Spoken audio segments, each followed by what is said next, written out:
that I'm making to you, bro. Errol Spence right. don't To beat stop the life out fighters. of his The opponent. We fighter all stops know this. themselves, or the trolling doctor for another stops the question. fight. He's H trolling for is another right, question, bro. a follow-up question Go on ahead. it. Just let him talk. He trolling Listen for what another I'm question. saying. Earl Spence Hey, don't bro, stop hold on. Why fighters. you don't hear my nigga Senso talking, bro? Oh, Let go ahead, somebody else Santos. talk, I ain't nigga. hear you. My Right, fault, let bro. somebody Go else ahead. talk, bro. No, Go ahead. I was just letting H know that you were trolling for another question, a follow-up question. Yeah, I That's thought all. that's what you said. H ain't hear you. He jumping out Can't do that. defending you for no reason. I got I it. Don't can't worry. believe this brother's not that Nah, he intelligent. mad. He just defending you for No, no he talking reason. about you trolling. He say you trolling Let him H. talk, bro. He said I'm trolling, but H is defending him while H is Hey, my nigga, shut telling the H fuck to be up, quiet bro. and let me Shut talk, and your H big is mouth No, he up, bro. didn't. telling No, me to he be didn't. quiet and let No, him he talk. didn't Ass tell up, H to nigga. be Let quiet. No, somebody he else said that that you was trolling. H, Listen, you ain't hearing what's going on. He told H to be quiet and let me talk. No, he didn't say that. Yes, he did. Shut your bitch ass up, bro. Go ahead, let him say it again. Say what you said again, Santos. Tell him what you said again. Go ahead, bro. Go ahead. Hey, H, let him go ahead and finish because he's trolling for a follow-up question. That's why he's messing with all of us about what he's saying. He messing with us. So let him do his thing. That's what I thought he said. He was trolling. I was saying that you was right about. I was saying that you was right about. See, you know, I'm a Spence fan, bro, but I don't care, bro. I'm gonna keep it real. Because at the end of the day, Mikey was done, and he did try to stop him in the 9th round. He just couldn't. Hey, even in the 12th round, Derrick James said, like, go get him now. Go get him. Yeah. He couldn't because Mikey was being so defensive that he couldn't get the shots he wanted off. But like you know, it's a difference in the fighters. Bud can stop people at a higher rate. You know what I'm saying? I get that to him because when Bud gets you hurt, I don't think people be noticing this, but his hand speed changed. Yep. When he ready to get you out of there, his hands turned into an octopus. Mm-hmm. And see, and Spence, when he on your ass, he on your ass with the same speed that he gonna be trying to stop you with when you get hurt. That's why it's hard for him to stop you. Well, you gotta think he should have been able to stop Ugas. But you gotta when he think busted though, Ugas' eye, he should have been able to stop him that same round. Spence is trying to beat the life out of you. That's what he has heart. And actually, they had to stop Ugas because Ugas wanted to keep fighting. Right. Okay. I mean, what did you saying? But that's what I was saying before. Spence don't stop fighting. That's what I'm saying. What did you stop himself, or the doctor stops them. EJ already said it. Listen. EJ said last month. He said he likes to watch you. Yeah. See, the difference is Crawford gonna take it out of the judge's hand, out of the doctor's hand, he gonna get it. If Crawford is one of the best finishers in the game, one of, not the, but one of. Yeah, but most of his knockouts he's the best finisher. He's the best finisher in the game. He's the best. Yeah, but his shit's referee stoppages though, man. He's the best finisher in the game. He's the best. Who's a better finisher than him? I just want to ask. Tank Davis? Nah, not Tank Davis. Tank Davis couldn't get rid of Isaac Cruz, even though he hurt his hand. But he couldn't get rid of him. But he didn't never have Isaac Cruz. It took him 11 rounds. How much yeah, rounds but I would not judge him off of one fight when he's unstopped everybody else. Okay. Beterbiev would be the best finisher. Can I pose a question to y'all? God. Can I pose a question to y'all? Goodness. Right, when's the last time that he went 12 rounds, though? My goodness, man. What is he? Is he Palestine or is he Russian? What is he? Russian. Beterbiev fought somebody that you actually fucking knew. And I ain't talking about no damn has-been ass fighter. Stop it. Y'all gotta cut the shit. Cut the shit. Who the fuck is Beterbiev fought that you actually know? Stop it. Joe Smith. Stop it again. No, I'm not talking about Joe Smith. Disrespecting Joe Smith. Somebody's relevant. Y'all gotta cut the bullshit. Cut the bullshit. I'm really glad he dispatched of him, man. I'm really glad he just got rid of that dude. Challenge against him. He finishes everything. The only reason I say Tank is a better finisher is because Tank actually gonna put you down. Like Crawford, he gonna hurt you and then swarm you. And then would you say that Tank has fought the same Crawford? Would you say that Tank has fought the competition of Crawford? No.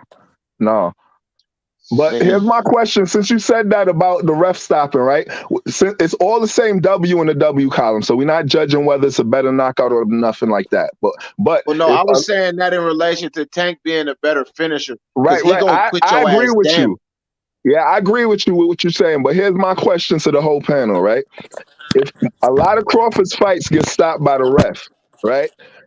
In this fight against Spence, do you think that the ref is going to be stopping this fight as hasty as he has. Well, I wouldn't say they was hasty in the Crawford fights, but in the same manner that he stopped it in the other Crawford fights or Spence fights. Or what do you think he's gonna have to fight and prove it's over a little bit harder? Yeah, he will, because all the fights that got stopped like that was on ESPN, bro. Right. They not gonna let it go too crazy. Man, fuck that. That's conspiracy shit. Niggas was getting their ass whooped. Niggas was getting their ass whooped, and the ref had to stop it. It's that simple. You're right.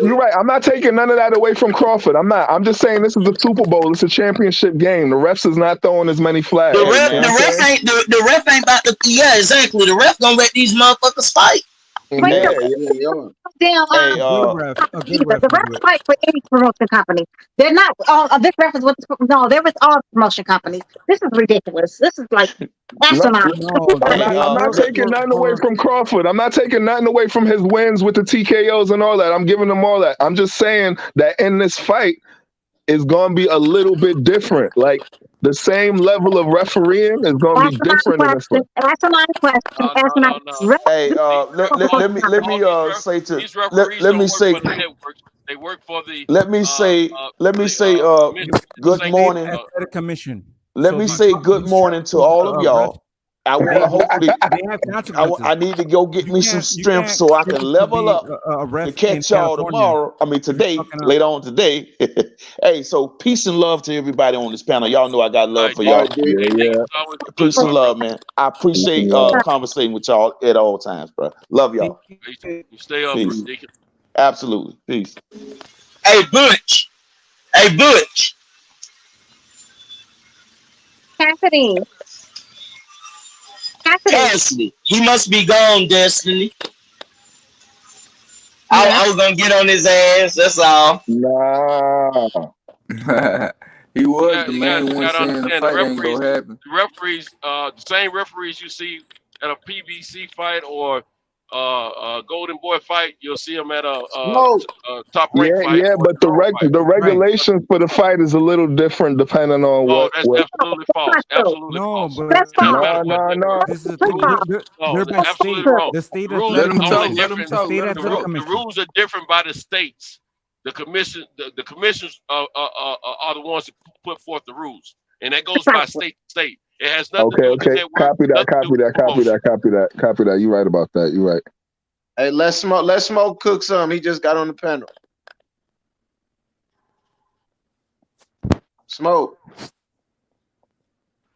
What's happening with it? Hold up. Oh yeah, I gotta get all my shit together. Hey, what's up, folks? What's happening with the people tonight? We got a fight finally. At least closer to being announced, right? Yeah, we just waiting on Bud to sign. We've been waiting on. Like you say, Smoke, we in the dressing room, baby. Hey, Smoke, we in the dressing room. Neither one of the fighters are signed. Get it correct. They both got Wrong. Hey, you think they could have put out? You think they could have put out this is false information to force Bud to sign? Spence been done signed. What are you talking about? You think they could have put this news out as false information to force Bud to sign? He hasn't signed this contract. This is different provisions in the contract. Man, this is it's being provided by his side though. This is the same contract, man. It doesn't matter. The same contract. No, this contract. There's no benefit of pushing a false narrative. This is possibly a trilogy. This is possibly a trilogy. You don't have to force it. You don't have to force people to do what they want to do, right? All they try to do, all that's happening, what was happening when they're negotiating is figuring out who's gonna get what. That's it. And who knows if this news is even like up to date? Like, you know what I mean? Like this could be old ass fucking news. The shit could have been signed a whole fucking long time ago. They're just telling us what they want us to know when they want us to know it. I'm just happy that it seems like we're gonna get the fight next. Because I've been saying we're gonna get the fight next. If you want to be honest, we really didn't get told. Long suffering may be soon at an end. That's all. You think they put this information out to force Bud to sign?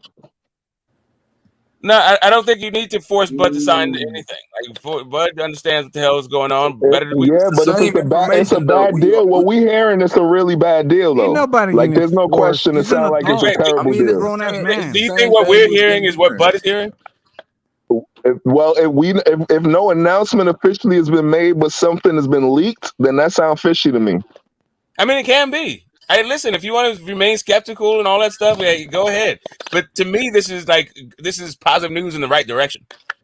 Until there are microphones in the face, then you don't fucking know. Really, until the hell that fucking we get there and fight night, we don't know. But hey, so why y'all think Errol posted that yawning emoji when they announced it? Who cares? That's what I'm saying. Because I'm telling you, he's been waiting. Not worrying about the small details. This is all. all. Y'all worrying about the small details. Because he knows how to fuck is right. Listen, if you've been here, you already know this is all old news to There should be an announcement, man. There should be a public. Exactly what they want. They got us all talking about it. That's this what is they all want. old news, man. Exactly what's going on. That's what they want. If This I is was old news. I We've would been want knowing the this. same thing to be happening. Yeah, exactly. Yeah, this is all I'd be business. subtweeting and all that shit, of course. This is ridiculous. But this is the thing: if they're capping, it's called- going to it's cost called them. anticipation. If a promotional company is capping and they're saying that this fight could happen or whatever, and it doesn't happen, you know what I'm saying? We're going to devalue, you know what I'm saying, the reputation. I mean, they not really worried ESPN? about it. No, I doubt because they just worried about us, man. Like, how did this whole thing happen? Who said that it's going to happen? Whoever said it, they're going to face the consequences of this shit. Right, like Eddie Hearn faces consequences. Eddie Hearn still fucking capping in the fucking media, and people still believe that shit. I just had a whole conversation the other day about it. I don't think the $1 billion company gonna be worried about us, in our opinions, bro. I ain't gonna lie to you. No, they got us. They worried about us, but not the way we think. They know what's better for us than we know ourselves. That's how they do it. They paying attention always. Let me tell you something. I keep telling y'all. I tell everybody on every panel. I got it verbatim from a very reliable source in the month of April from someone in Spence's camp. This fight was going to happen regardless. So I never even wavered from that. I knew it was going to happen. So I wasn't worried about it. All that BS, everybody was talking about it online and in the public eye. It's bullshit. It was bullcrap. When you say that though, right? When you say that, this is my question to you. When you say that, if let's say Crawford wasn't bending. Now, what you're saying is no matter what is going to happen. So let's say Crawford say he ain't bending. So does Spence bend to make it happen? Let me tell you something. What Smoke was saying has valid, has a lot of weight to it. Because when the person told me and a couple other guys that this fight was definitely happening, he said that they've almost got all the money worked out. They just, it's about time, venues, and a few other little things. This was in April, before everybody was talking about Crawford ain't trying to sign, all that bullcrap. This fight was going to happen because both fighters wanted it to happen. It didn't matter what these promoters said. These fighters want to fight. Period. Oh yeah, I know they want to fight. That I know. I'm not like all the people talking about who's scared and all that. Like that bullshit argument go out the window. I know they both want to fight. They ain't no that's not the issue. I'm thinking about the business side of it. You know what I'm saying? Like when it comes to making the fight. So all three parties have 100% control over saying fuck off to the other, right? Steven Espinoza, Bud, and Errol. They don't say, oh yeah, fuck you. There's no coercion. If anybody says no, it's not happening. Like this is literally any one person says no, it's over. Right, exactly. Like this is three entities coming together to make a fight happen, not anybody being coerced or forced into it. But you gotta realize also it might be on Fox. It may not even be Showtime. But get the smoke. The whole narrative was that your boy, Finding Nemo signed his contract way back in April before he even fought Lil Buddy. They said he already had his contract signed before he even fought Lil Buddy. And then, it's like a whole bunch of nonsense. Who told you that? So here's the thing. The twist and turns. I don't like the way you keep disrespecting my dog, calling my dog Lil Buddy, son. My dog name is not Lil Buddy, man. It's the truth, and it's Big Fish. You're welcome. Big Fish. Oh my God, we're still litigating this thing. Like what Destiny calls fucking people. Like let's see, call people whatever else you want to call people. Don't get triggered. But you gotta respect the Big Fish, dog. The twists and turns of narratives about this whole thing. If you want to remember them, it's cool. It may come up in conversation, but really, who gives a damn? Like as long as the fight fucking happens, like absolutely. And why we got 2 months before this fight happens? Why we got to keep going back and forth? Like talking about all the bull crap that was going on for the past 2 or 3 years. Nail that stuff to the wall, man. Let's just be happy the fight's about to happen. Quit coming up with all these different narratives and just talk about the fight that how it's going to strategize and work out. Because all this other bull crap, it don't matter. Well, I be trying to do that, but people keep saying my boy gonna get knocked out. Fourth round They and gonna shit. keep saying it. They gonna keep saying it all the way up until the night. How they gonna not say it's gonna get worse. It's gonna get worse. It's not gonna. It's gonna get crazy. You had a problem with her calling Spence little buddy. You gonna you gotta call him a big fish. I mean, that doesn't matter. That's irrelevant. What's relevant is that everybody gonna know his name on November 20th. That's opinionated. You call him whatever you want to. His mama call him Earl. I'm gonna call him Earl. He's a big fish, man. We got away from One-Eyed Willie, which was nice for me. That's about it. Otherwise, go ahead. We feeding crawdads to big fish on November 19th. Y'all crazy, right? Okay. Anyways, but what about Catfish Crawford? But what we need to do is whoever's gonna try to Apex Mammals kill fish. Predator mammals in ocean kill all the fish. You're welcome. Yeah, orcas. Yeah, orcas definitely take down great whites. You're welcome. You're welcome. And by the way, not a whale, they're a dolphin. So we're not gonna talk about how all the truth got unfolded and we caught Crawford capping. No, main thing we need to be talking about is how we gonna watch the fight. Either we're gonna be at y'all don't want to talk about how Bud been capping though. Yeah, we caught him now. He done took less money. He's not the big fish. He's not the big money man in the division. That's all of that is clear now. We can go put that to rest. It gotta be clear. They don't even want to talk about it. We gotta end this. All the previous shit. End it. And it's Earl's business. That's him and that's the fighter's business. That ain't none of our business. I don't care how much it's been the Errol Spence show this whole time. We just gonna make that clear. It been the Errol Spence show this whole time. So all of those who was talking like they was right about that before, that argument is now put to rest. It's not. It's been reported. It's not been confirmed. One of you guys seen the contract? Have you the one of you seen the contract? All right, we holding on. We gonna hold on till we see the black and white. Has anyone ever actually seen the contract itself? We gonna hold on till we see the black and white. Really, how many contracts and fights have anybody ever seen? Don't know what they get. I mean, they're coming up with all the stories now, man. I gotta go find contracts and all. We gonna wait. Right, they're playing. But I know the news is they saying it's looking like when Spence was talking about 70-30, they look like he wasn't playing too much. That's what it sounded like. Playing at all. It sounds like the fans know more about what monies the fighters are getting than what the fighters know. Thank you. All right, we gonna wait. We gonna wait till the fight signs. It's just that's what y'all do though. That's what the buds do. The milk buds. That's what y'all do. Y'all try to act like that. None of the paperwork and everything. None of y'all want to backtrack. Y'all don't want to talk about it no more. That was y'all don't want to talk about it no more. We've been fighting for years talking about who was the number one. The fight fans need to be worried about boxing. It's none of our business.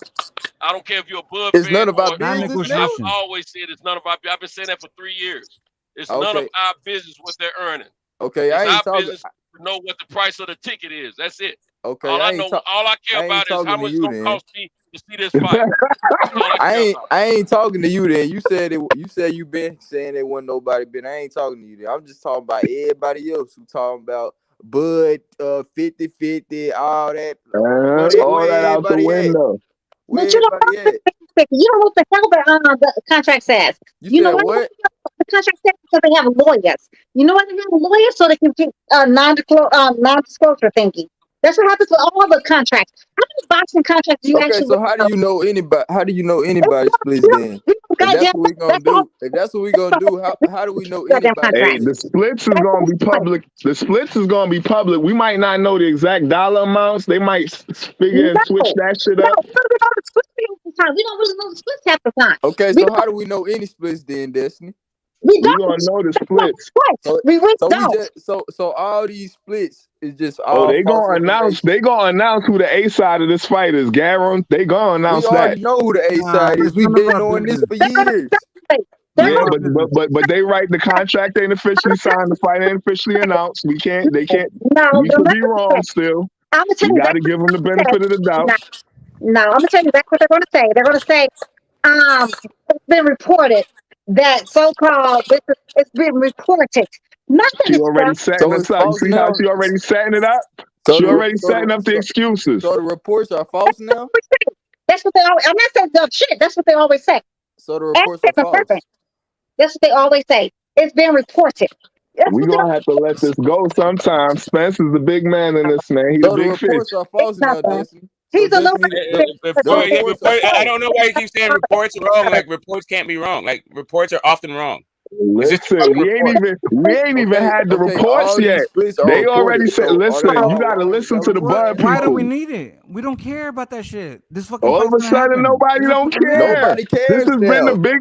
This is the whole reason the fight is not happening yet because of this one issue. Okay, hold up a second. Why would you care after the fight gets signed? Why would you? Because this is the whole reason for the delay. No, I want to. Hold up a second.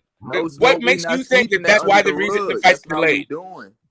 Why? What do you mean? Why? This is the reason for the delay. Yeah, why do you the think whole reason for the delay? Because that's what both sides. Because that's the only thing that both sides been talking about was the splits.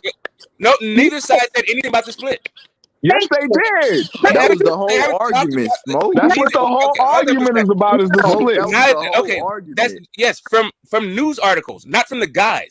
The principals have not been negotiating from the guys, Spence and Bud and Bud's trainer themselves. Smoke, we came from their mouths. From the guys. So what are you talking about? It came directly from them. All right. At no point since the Ugas fight. There's no point since they actually entered into negotiations have they talked about splits. That's what true. you're talking about some old shit that nobody cares about anymore because the fight is being signed. No, just because they're not talking about it don't mean nobody cares about it no more. No. All right. You can't keep talking about that. How about this? How about it became a moot point when Errol said, I was just kidding about the fucking 70-30 and shit. No, I'm not even talking. Clearly he wasn't kidding. Clearly that was just some shit for TV. Right now is because 65-35 sound like 70-30 to me. All the report can be wrong. All the report can be wrong. I understand why you care about this. Smoke.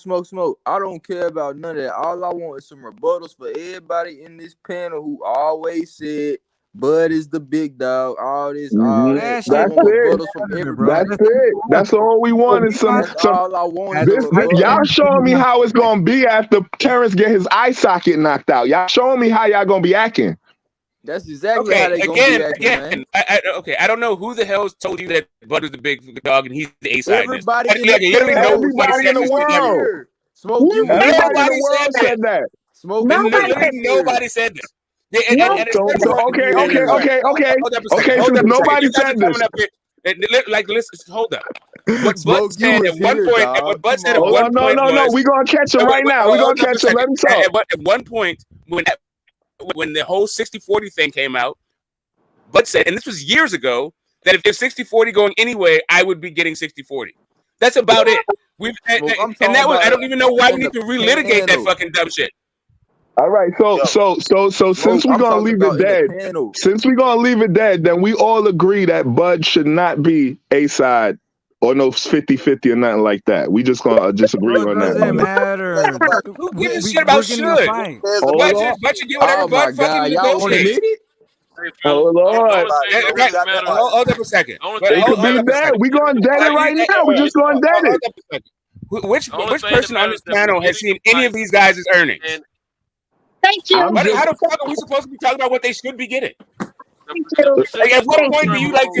At what point do you understand your own lane? This is the first time I ever heard this from some boxing experts. I ain't never heard no boxing panel like this before. Okay, cool. Well, hey, write it in your diary because somebody should have told you this a long time ago. The only thing I'm asking for is rebuttals from everybody who was saying Bud deserves 50-50 or he's the ace. Nobody is rebutting it because nobody said that shit. I don't know why you keep waiting. Ain't nobody claiming it no more. That shit. Nobody's claiming it. Ain't nobody claiming it no more. Great. Now can you move on? Now do you understand? Nobody ever said that shit. We can move on from it. All right. So since nobody said it, go ahead. Show us what the fuck you got the contract is. That's what's making what. All right. No. Hey, don't worry. I got you. Let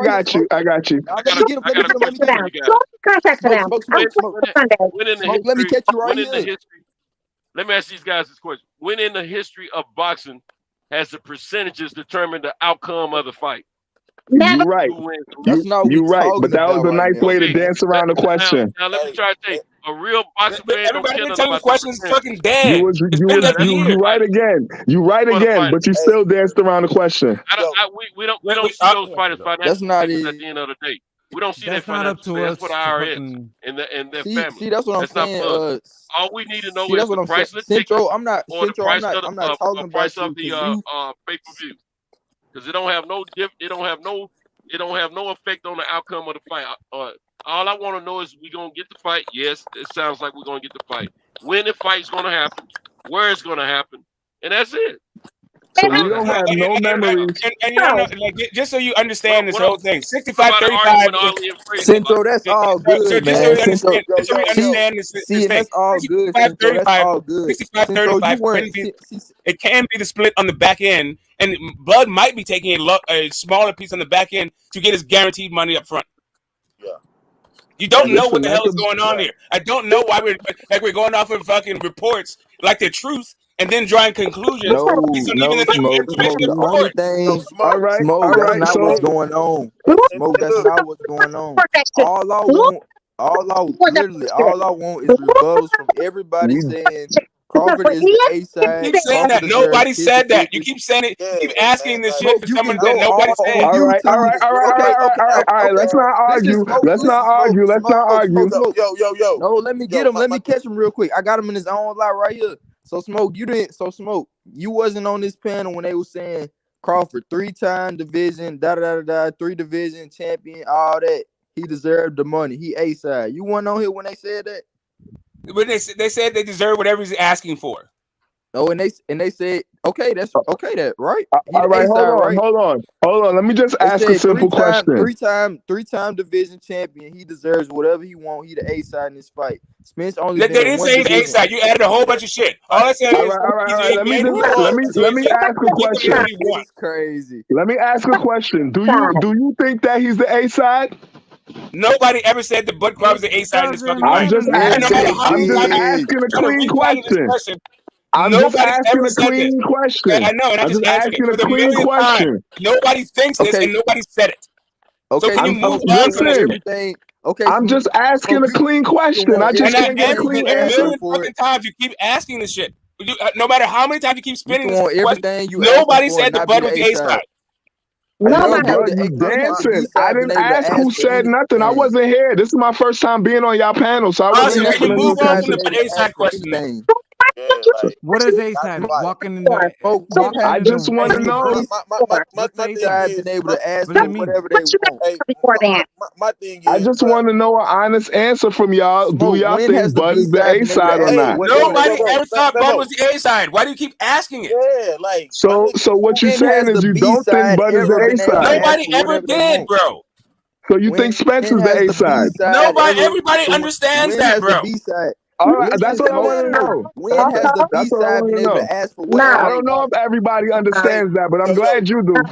No, I don't agree with what Get the Smoke says neither. No. You see, I told you everybody don't understand that. I'm glad you do, though. Okay, A side is the fucking B side. Everybody's understand because we pay fucking Finland fucking $50 million to fight nobody. So why the fuck did we pay the same kind of point that we paid Finland to fight nobody? Bud should get all his money. I'm not mad Bud getting paid. Bud should get all his money. He deserves it. What Destiny is saying is correct. So what we're talking about, we say A side, we're talking about who can get a lion's share of the cut, or who can get more than Bud should get paid. Let me finish. What Destiny is talking about is Bud can tell everybody to go fuck off since everybody wants to have this fight. So really, there is no A side since Bud has just as much of a say if this fight moving forward as Errol Spence. So literally, there is no A side for real. But Errol Spence has been making more money from his fights, generating more money from his fights, right? Bud may be getting more There's money an from it. obvious A side. What are you talking about? It very well may be. Bud There is a hold up a second. A side. Let me finish. I'm gonna let it explain. Bud very well may have been getting more money with himself, but it seems as though that Errol Spence's fights generates more money. That part right there, get the smoke. How does that A side, B side, who gets more money? How does that determine the fight, the outcome? It seems as though generate more money, but again, get the smoke. Like man, you already confirmed, and it's been confirmed on this channel 1,000 times that there is no way to fact check pay-per-view numbers unless you're breaking records. How many times have we proven this point? Get the smoke. How many times has the show proven this point? Yeah. Even when you break records, they don't tell you. Like we don't know. It just seems that, like I said, that's why I said the way I said it. It seems like that Errol Spence's fights generate more money. Bro, we don't even know. We don't really know what none of these fights really generates. So we don't know. Man, you type in Terence Crawford and type in Errol Spence, put they shit on YouTube and see what hit more. Oh my God, niggas is see what hit more. Woo! The back of the bus ass niggas. Let me lick the window ass niggas. Let me wear the short bus ass niggas.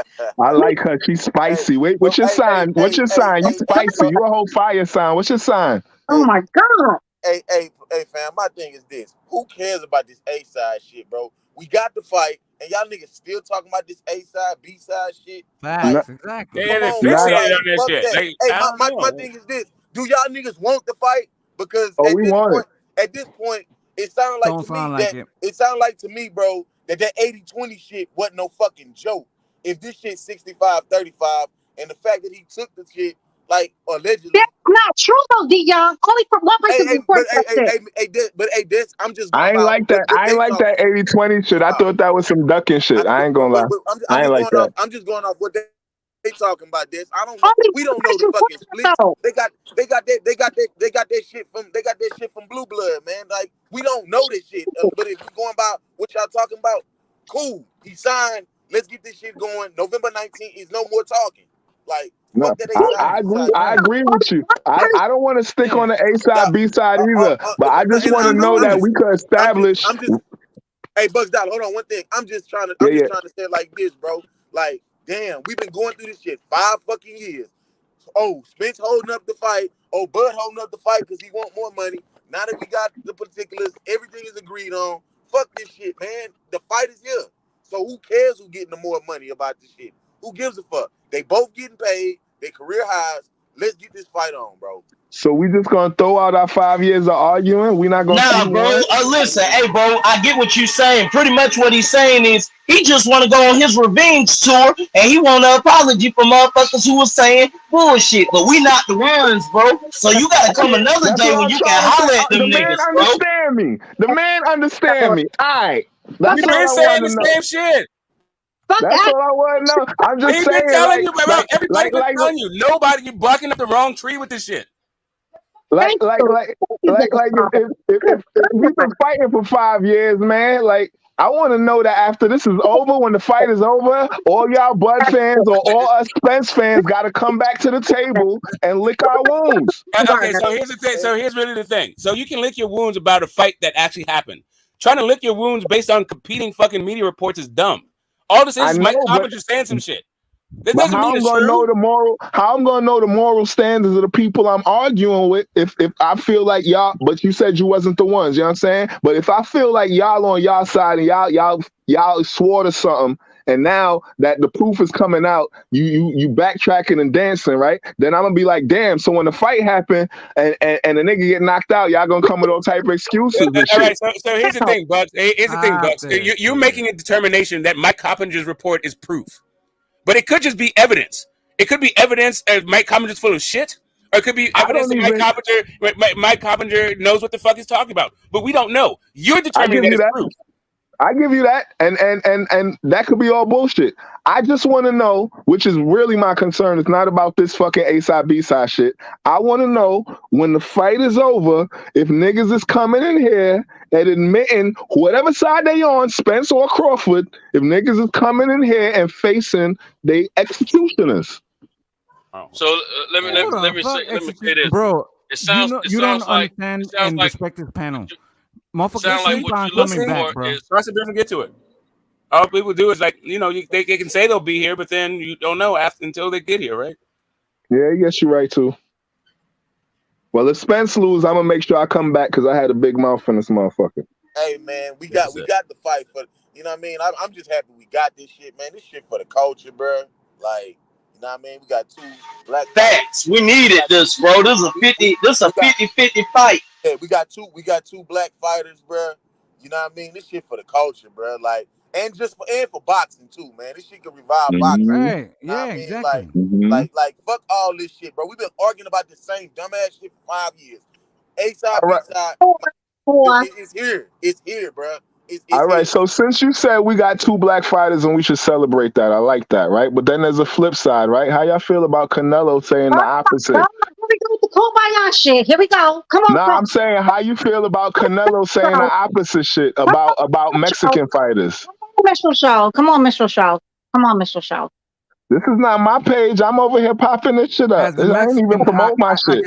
I can answer your question as a Mexican. You've been bamboozling us all night. You've been bamboozling us all night. Come on, Mr. Shaw. Go ahead, ask all your kumbaya. You know I like you, girl. You know I think you cute with that voiceover. That attitude is so. Stop it. All right, I'm gonna stop it. I'm gonna stay in my corner. Hey, listen, like straight up. Would you have watched Mantan's New Millennium Minstrel Show? Would you have watched that shit? It looked kind of funny, didn't it? No, get the smoke. I do not. No, get the smoke. Stop it. Get the smoke. That's my entire soul too. But you no, I don't know who I is. What you got? My own goddamn granddaddy. What you got? Makeup on over there, or you woke up like this? Nigga, you know damn well some eyeliner on my damn face and some damn lipstick on my face. Are you? Girl, do your thing, girl. Do your thing. Do your thing. 4:30 in the morning. Look at her. Do your thing. Let me spark up. 4:30 in the morning over here, maybe over there. You're welcome. You tried it. Anyway, back to boxing before we get crazy up in here. We ain't. Y'all gotta pay for the rest of that show, y'all in the chat. Ain't no damn extra show in the damn chat. Anyway, but Cosmic, Cosmic. Shout out to the OnlyFans. Hey, Cosmic, ain't no fucking OnlyFans over here. But Cosmic, as you were saying though, it's no disrespect to you, Cosmic. But you know how I feel, Cosmic. We already had this conversation, months back. You know how I feel. You know how I rock. But anyway, what you saying, honey? No, this is the thing. I think every fighter is significant in the sport of boxing. So if you have a boxer like Canelo, that's look in Chicago right now, all the bus stations, billboards, Canelo's on them. You know what I'm saying? So I support. No, sir. That's only in the Hispanic neighborhood. Stop it. No, it's in Chicago. No, it's all over our city. It's all over. Sir, stop it. Destiny. Stop if you it. want specific, let's see him. Let's see him. Put the camera on, see a billboard. I'll show you. Oh, yeah, that's no problem. I'm telling you, I see them all the fucking time. Show them if I could. You go to 63rd and Walcott? You go to 63rd and Walcott. You go to 63rd. Hey, that's my last name. We famous out there. Why?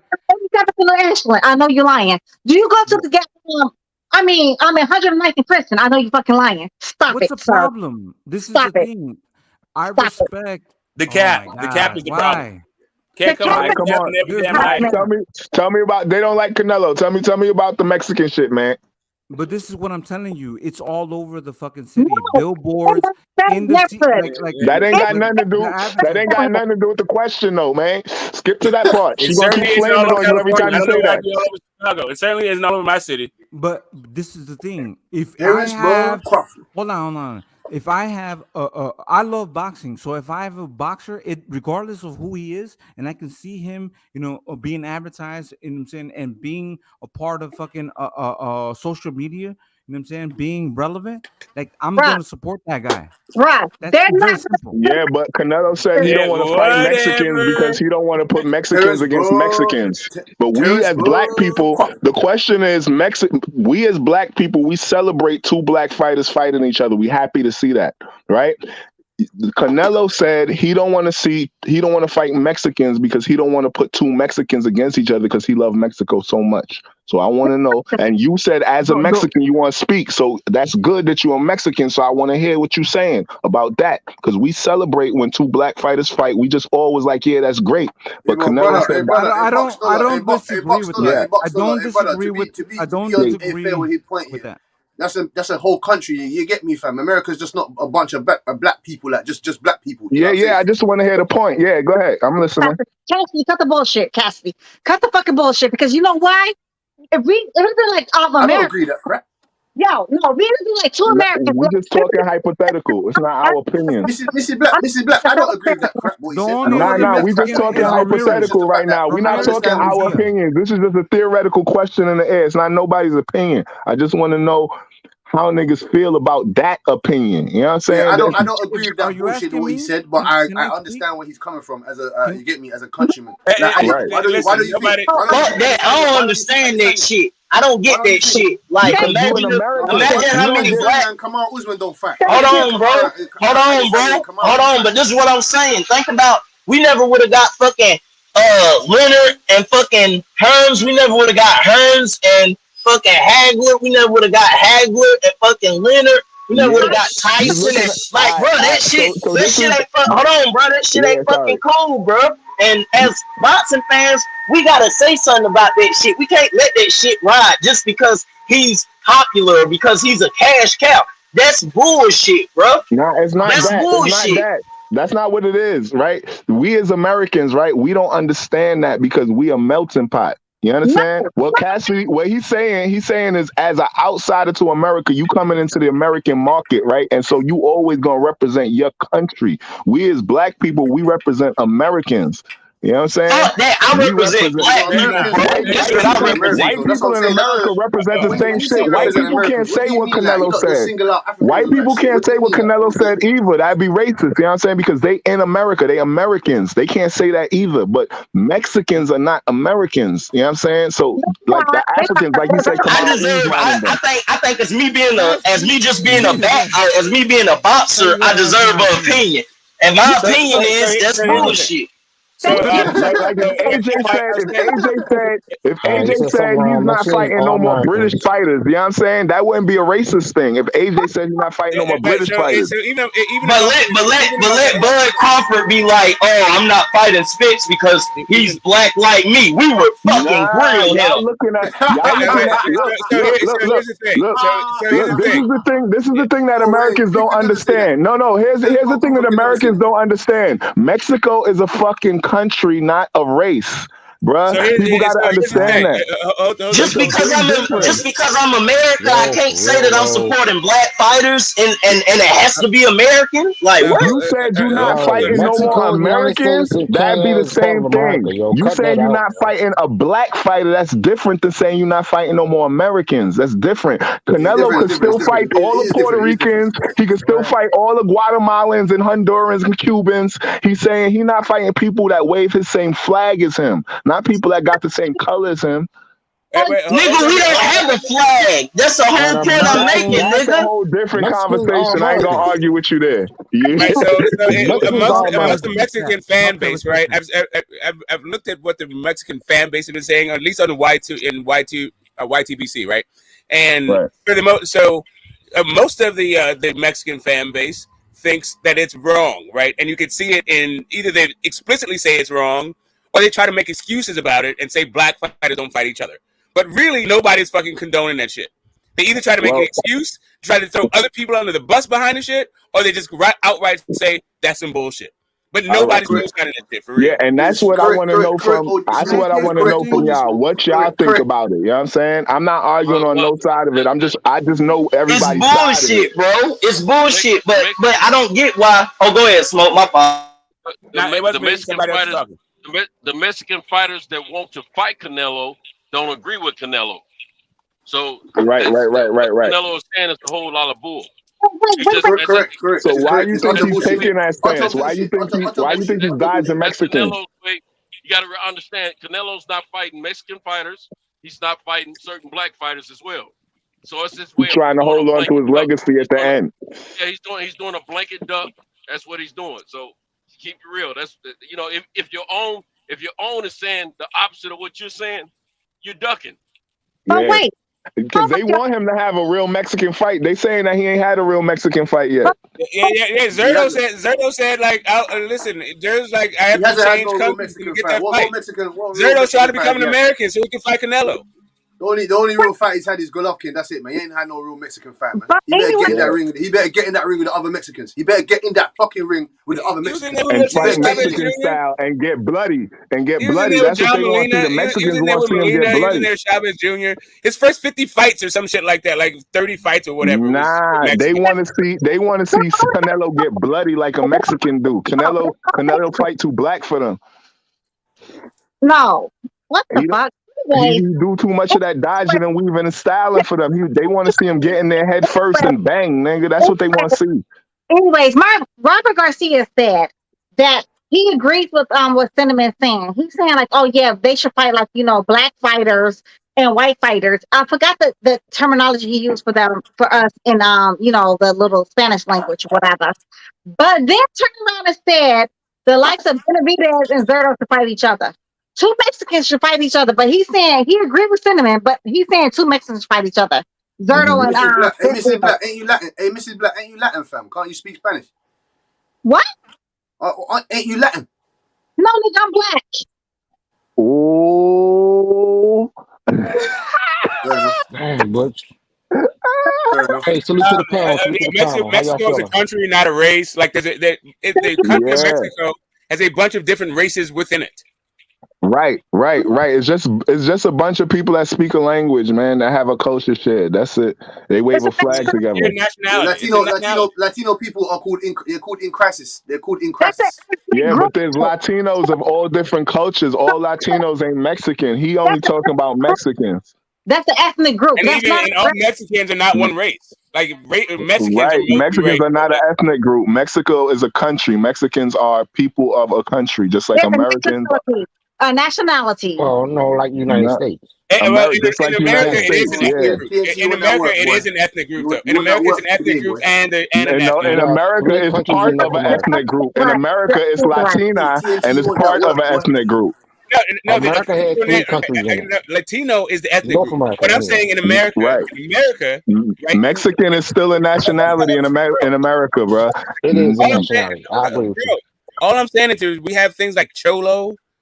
Like we have all these different ways to describe the Mexican ethnic group. Just like we have all these different ways, like banana peel to describe Jamaicans and mangoes and coconuts and all that type of shit. Central America. That's Central America. Right, because Jamaicans, right? Jamaican is a country, right? And they have their own cultural thing, but that's a cultural difference. Same thing with Mexico. Okay. Again, Latino is a culture. Latino is a culture. Cholo is not a culture. Again, Latino is an ethnic group. Cholo is a racial term for Mexicans. Correct, because in America, Mexican, you can it serve dual purpose. In America, Mexican can refer to an ethnic group, or it can refer to a nationality. No, in America, Mexican can refer to people from Mexico. Okay, when you say Mexicans are Latinas and Latinos, and that is their ethnic group. Bro, do you not understand that we're having two different conversations? Just so you can understand what I'm saying. In America, right? If you look at the census, right? You look at the census, you would see ethnic group Latino. We don't have to argue that.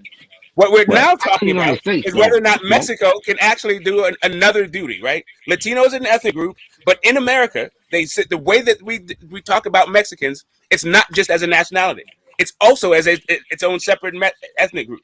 All right, so let me. I hear what you're saying. But let me show you where you're wrong. Right? Let's switch Mexicans to Haitians. Right? And now it's the same exact thing, except now Haitians is not an ethnic group. Haitians is just people from Haiti. All right, but it's not the same thing. It's You just said the exactly the thing same. and made it the same thing. It's not. It's literally not. Haitians, the Nobody's word cracking down. Haitian, the word Haitian is universal. Cracking, like nobody's Go trying ahead. to crack down on Haitian immigration. Absolutely, they are. They're getting tracked down the same way, right with the Mexicans at the border. Hold up a second. There's Yes, they are. Haitians and Mexicans are going through the exact same thing in this country. So they got. That's a fact. That's a fact. All right. So now you're trying to tell me I'm an American. So this is going to be news to me. That there's all this legislation to get rid of Haitians.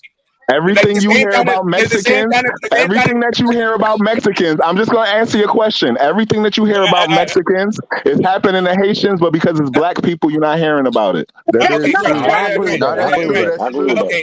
all right. So hold up a second.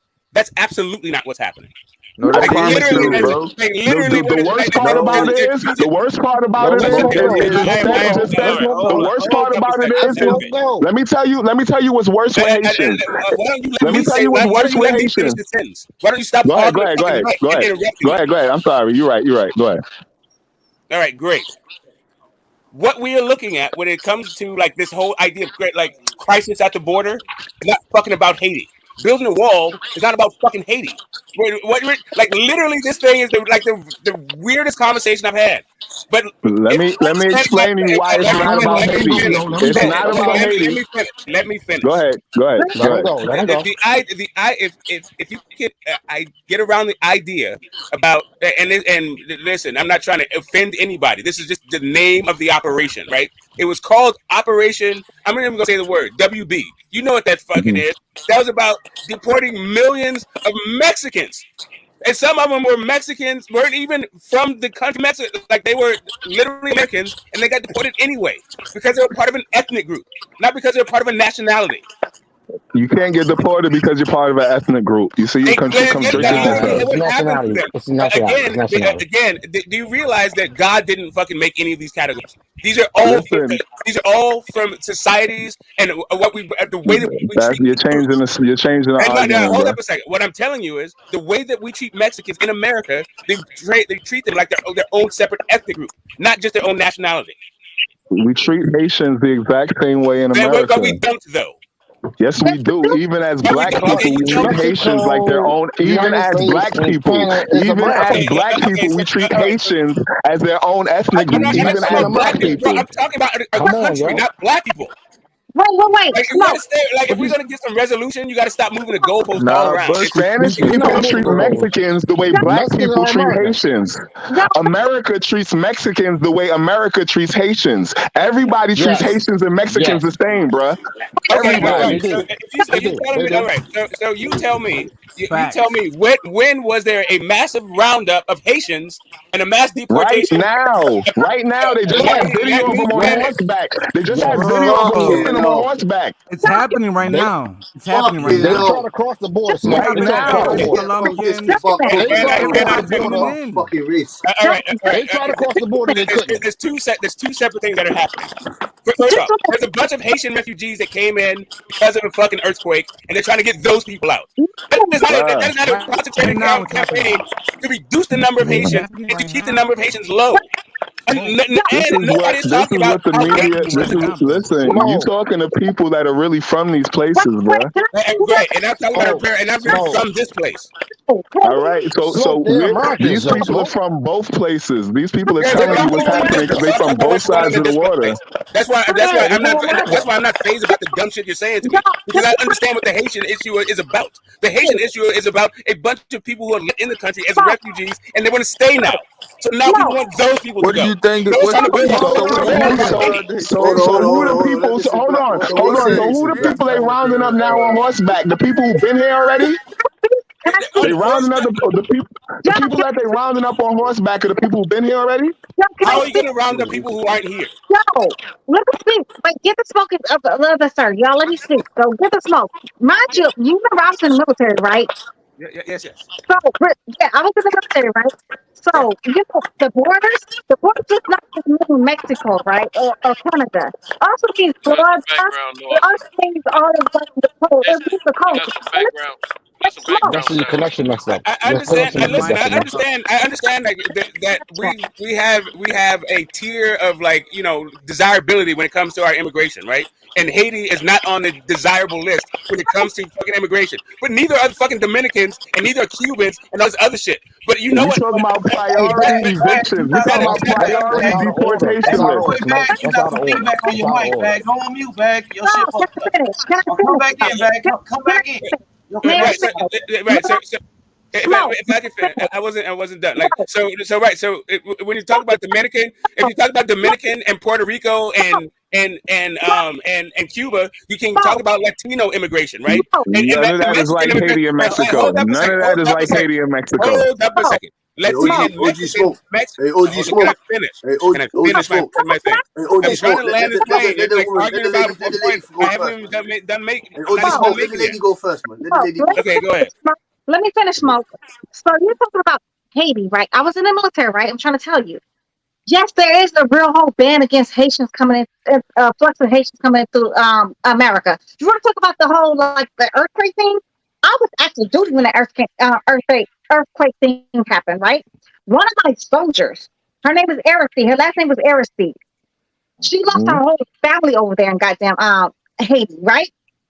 She was not allowed to go back there. And then some of the family members she was trying to get to, come here under duress or whatever. They did not allow it at all. You were talking about Puerto Rico. Puerto Rico it's a Commonwealth. So anybody from Puerto Rico can come over here. You want to talk about Cuba? Cuba? Did you know my biological father was actually like an Afro-Cuban, right? All you gotta do is land on the water from Cuba. Asylum. They have asylum over here. So once they touch, all they gotta do is touch the beach.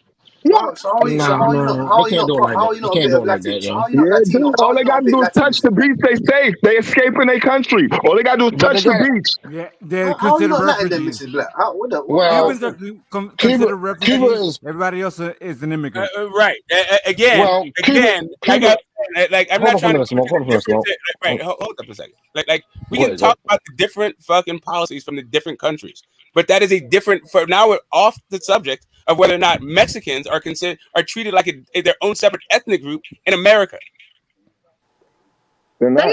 No, we're not They're doing that. like their own nationality, and everybody treats them like their own ethnic group here, not just their own nationality. God damn, is this boxing or CNN? God damn, can we get back to boxing? Wait, this is about Canelo saying he won't fight Mexicans, right? All right, so let me ask you a question. Are Russians their own ethnic group or their own nationality? Okay, again, own nationality. Hold up a second. Just because Mexicans are treated particular, let's get back to boxing, Smoke. Yeah, we're talking about Canelo. Okay. Let's get back to We're talking about Canelo and fucking Mexicans, not Russians, not fucking Belarusians, not anything. We're talking about Canelo and fucking fighting Mexicans. Ukrainians. Basically, Canelo Alvarez is chatty shit. He needs to get in the ring with all the Mexicans, man. Simple. Me as a Mexican, let me tell y'all, I don't like that shit. If the possibility for Canelo to fight Zordo Ramirez, I want that. If fucking Munguia can step up and fucking become something and be a challenger, I want to see that shit. I'm not gonna support that shit. I'm not gonna be. Look, I fuck with Canelo, but I don't support that. You know what I'm saying? Him saying that. You know what I'm saying? I want to see him being able to fight these guys that are around. Mexican fighters, you know what I'm saying? So if he's saying that I'm not gonna fight them because I want to see them grow, but at the same time, you can also, give them the biggest fight and the biggest paycheck that they would get in their lifetime. And a big name like what Gervonta did with Pitbull. He made his name big, even though Pitbull lost. Now Pitbull is bigger than he ever was. Yeah, Julio Cesar has done it. You get me? Other Mexicans done it. So he can do it. In reality, is he really helping those guys, or is he holding them back and not maybe giving them their opportunity? He's holding them back. He's holding them back because not just them, the entire sport. It's not just him he's holding back. Boxing was built off people throwing away losses to get their name up. That's how he got his name by people taking the fight. But this is also the thing. Everybody's trying to include what these guys are doing and they're not doing. you're not held back by somebody else's opinion. You're held back by what you're not doing. At the same time, we can't deny that they could get a better payday. Say if Zordo fight, he would get more popularity, and it would make a bunch of money. That could be a legendary. That could be a. Oh, go ahead. Zordo is fighting Bivol. I'm talking about afterwards, bro. I'm talking about afterwards. I don't disagree, though. This is the thing. So it like, see, I see both sides of the situation, but Zordo is not fucking asking for fucking help. He's gonna go do his own thing. He's asking for his own wave. No, he's literally said he wants to fight Canelo. Canelo's saying he won't fight him. Then okay, if he beats fucking Ramirez, I'm all for it. You know what I'm saying? If Ramirez beats Bivol, I'm all for fucking calling out Canelo and saying like, fight. He's been calling him before the Bivol fight was even on there. Canelo's been saying he's not fighting Mexicans. This Bivol thing is immaterial to what we're talking about. But it's significant. This is what you. It isn't. Like literally, it's just the next fight that Zordo has. Bro, so you beat the guy. You beat the guy that just beat you. How can you ignore it? By saying I won't fight Mexicans, which is what he already said. I'm saying I'm vouching for Ramirez. I'm vouching for Ramirez if he gets this, if he can beat Bivol. You know what I'm saying? I'm all for it. Fuck this. I'm all for it. But Canelo's already laid the ground for why he don't got to make that fight happen. Jasmine, with Benavidez was mandatory. He said he's not going to fight Benavidez. Like that's like talking about a Spence Thurman fight. Sorry to cut you off, darling. And Benavidez is from Arizona. Just by the way. Mexican from America. I just want to get one thing from the United straight. States of America. Sorry. Hold on. Let me say this real fast. Salute to the panel. One thing straight. Canada is in America. United States is in America. Mexico is in North America. All those North Americas. We got Central America. We got South America. So when they say I'm not fighting a Mexican. Central America is not a continent. Central America is not a continent. It's either you're part of That's right. It's North and Central America is one continent. Right. North and Central is one continent. Okay, then you got South America. So when you say I'm not fighting Mexicans, he is excluding the United States and he's excluding Canada, he's excluding South America too, right? Right. Agree on that? Yes. I mean, it depends on how he strategically want to duck. He might take a white belt. Yeah, Mexicans from all those places. Yes, Mexicans from all those places, right? Anyone from Mexico, right? David Benavidez is an American guy, but he considers himself Mexican. Okay. I see where you're going with this. Yeah, you're not wrong. You're not wrong. So when he say that, he just saying that he ain't fighting the people where he come from. We get that. All I'm asking the panel is he justified in that situation for doing that?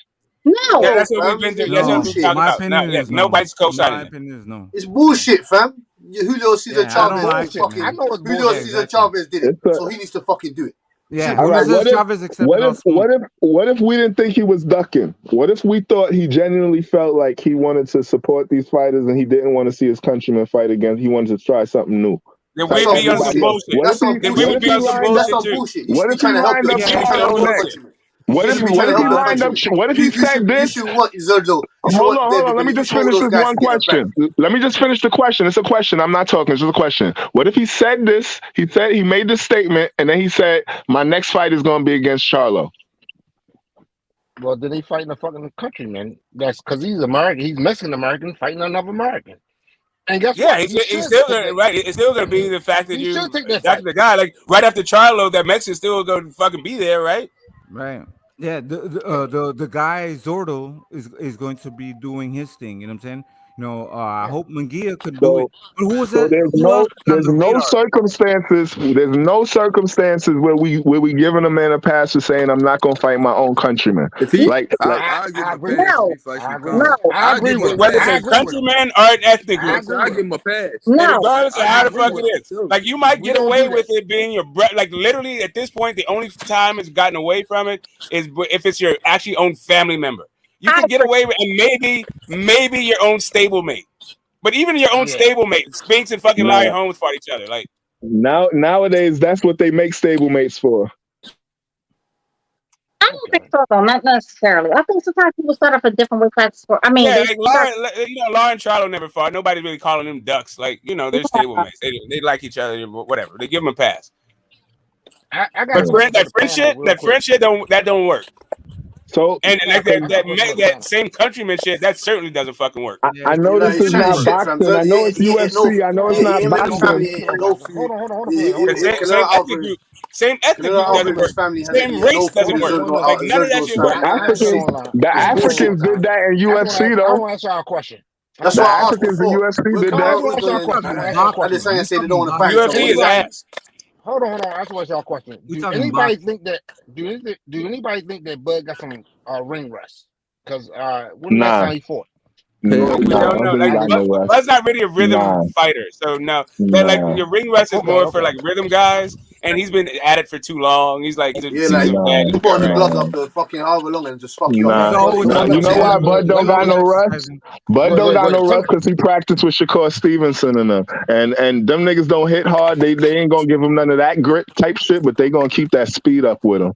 So would you agree that EJ got more not rust or more prominent action in the ring than Bud? I agree.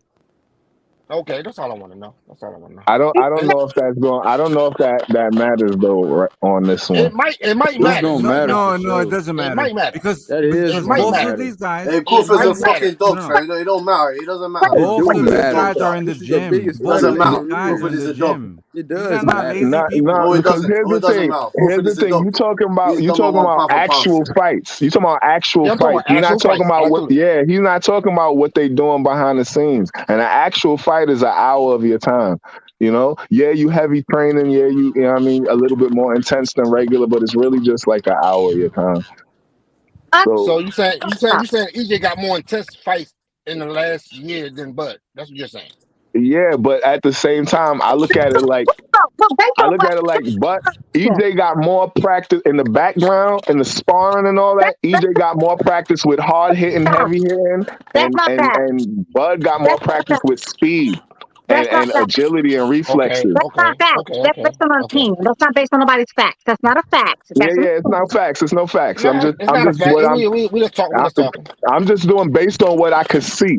I don't know what I can't see. You know what I'm saying? I'm just based on what they show in clips and shit. Because I've never seen this with your so-called little buddy. Spence showed big sparring partners that he fight with, and Bud showed him and Shakur in them. So I'm saying if that's how they sparring, then with Shakur, he gonna get all that speed and agility shit because it's hard to catch that little motherfucker, right? And then with Spence, he getting all that body bag heavy shit because he fighting. That's from what I see. Like you said, Bud could be fighting fucking big giant niggas when we not looking. They said heavyweight gym rats. Yeah. So I don't doubt that. I don't doubt none of that. You know what I'm saying? I don't think he only sparring. Are we saying the ring is more important than the sparring? Are we saying the ring is more important? The sparring is more important. That's one ask. Okay. According to Shakur Stevenson himself, and according to Paulie Malignaggi, when Shakur Stevenson was on his show, on Paulie Malignaggi's show, right? Shakur Stevenson and Paulie Malignaggi both agreed. They said a lot of people don't, say like sparring doesn't count or whatever, but according to those two, they say yes, sparring. They said sparring sometimes is more intense than actual real fight. Yeah. That's where they get the confidence from and everything. Now, I've never been in a ring, so I can't elaborate. I cannot tell you this is what it is because I really don't know. Not on that level. Sparring could also mean just working on certain things. So, sometimes you gotta. But sometimes you have two guys that are trying to prove a point. And then you have two guys that are trying to work together to try to. Yeah, it's different. It's two different kinds of sparring. It's two different kinds of sparring. But sparring was more like a boxing match than most people think, and they also said they got more confidence when they're sparring, and they also said that they don't know why a lot of people they discredit sparring just as sparring. That's what they said. That's what Destiny said. You can see podcast with Shakur Stevenson. Please go Google it if y'all think I'm lying. I mean on YouTube. I believe you. You're right. We believe you. You're right. The question was. The thing is with the sparring thing is like when you in a real fight, you got too much on the line. There's millions on the line. Your belt is on the line. Your record is on the line. When you in sparring, you can actually do what you joined up for boxing for the love of the sport and just fight. You know what I'm saying? Like, and that's why sparring is like a real true test of who you really are. Because it's things that you're not going to do in that ring. You're not going to play around in that ring with the marbles on the line. You know what I'm saying? You said like you said true test, right? So is it true test in the ring or in the sparring? In the sparring. In the the sparring. true If you test want not to in the really ring? know who a fighter Not is in the for ring real, though. in the Not in the sparring. ring. You're saying not in the ring though. Nah, not in the ring. Oh, okay. Anybody else agree with him? Y'all remember that white dude that beat up Floyd Mayweather in sparring? Spadafora, 135. Okay. No. Yeah. Okay. Yes, You didn't see yes, it, I right? know Paul Spadafore, but I Okay, mean, but it's this a is the thing. rumor. Like, no, like this is now actually this has now been mythologized, right? Like, Okay, but this is the thing, Smoke. He looked good against Floyd Mayweather. Do you think that in an actual boxing match, Spadafora would do well against Floyd Mayweather? No, ever. We don't know that though. We don't know Never. that. You don't know that. He would. We don't know We that. know that. You can't What's say. Spadafora's career? No, they What's never Spadafora's fought. How do we know career? that if they never fought? Cause But what is yeah, Spadafora's like career? Floyd Mayweather would have beat the entire fuck out of Paul Spadafor. I mean, You don't listen, know you okay, can that. most say probably. Kambosos I'm saying most probably. you can Most say You don't probably. know We don't Kambosos know and that. that. fucking and Manny Pacquiao or Ray Beltran and Manny Pacquiao. Yeah, your sparring partner, you might not be able to whoop your ass. Yeah, so what? But Well, they got to do it every listen, other it's sparring not partner they could. about Like whooping your ass you or could have a not. sparring. You could have a sparring partner that beats you, or you could have a sparring partner that doesn't beat you. But you know, Listen, you talking about which Floyd are we talking about, right? Because there's two parts of your career.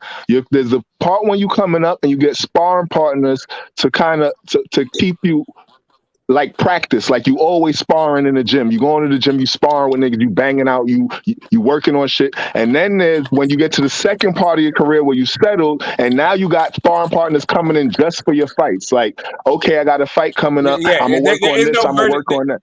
There is no version of Floyd Mayweather that Paul Spadafore could have beat. Just to like break this down for you, like he was a cool little southpaw.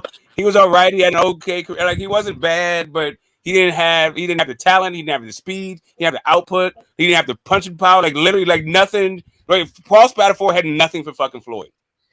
I'm not saying that he lost nothing. I'm just talking about You know what he sparring. had? He had headgear. He had headgear. You know what I'm saying? That's what it is. These men Whatever. It could have big been like It doesn't matter. anything. That don't matter. Floyd is punching through that in sparring. Right, that's sparring. Floyd hits Pro for real in levels, you sparring. He don't don't have play that. fair in sparring. He You hits don't for real in have sparring. protections. In the pro levels, you don't have protection. It's fight. It's a fight. It's But not no practice. Cosmic, was he the kind of sparring partner that was only working on certain things, so they didn't do nothing else but besides that one thing? I don't know. I never heard of nobody. So I don't know. Was it like a sparring partner they only did like, they only worked like, saying like just defense. So, Floyd had to like, let him, hit him and use his defense. Like there's different levels to the sparring partners though.